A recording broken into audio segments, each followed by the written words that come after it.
Eto na yung last repayment ko sa 20,000 cash loan. Open natin ang Shopee app. Dito tayo sa S-Loan. 69,658 ang available limit ko. At meron ako ditong dalawang ongoing loan. Ito yung 20,000 na niloan ko last year, October 2025 for 9 months. Isa na lang ang aking unpaid balance dito. Mataas pa ang aking interest rate dito. Kung hindi ako nagkakamali ay 4.95% or 4.50%. Ito naman yung isa ko pang loan na dalawa na lang ang unpaid balance. Balik tayo. July 13 ang aking due date. Click Pay Now. Click Pay.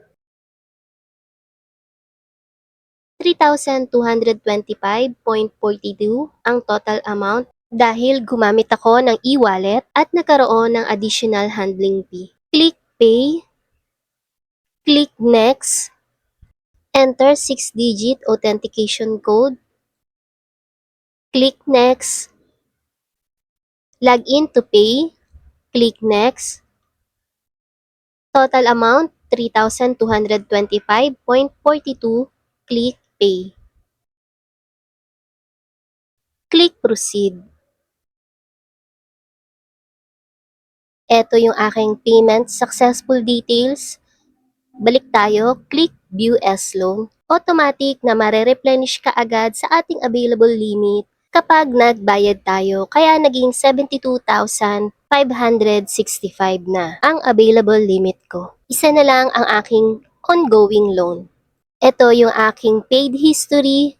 Ito yung 20,000. Nakamark na paid na lahat.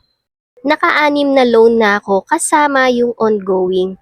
Nag-i-increase ang aking limit amount dahil sa madalas na paggamit at pagbabayad bago ang due date. Dahil sa magandang credit history ay pwede kang maopera ng interest rate na 4.95% to 2.95% at no admin fee. Ang pinakamataas na credit limit para sa regular user ng S-Loan sa Shopee Philippines ay karaniwang umaabot hanggang 100,000. Gayunpaman, ang paunang limitasyon ay kadalasang mas mababa at nakadepende sa iyong credit assessment, paggamit at bayad history sa app.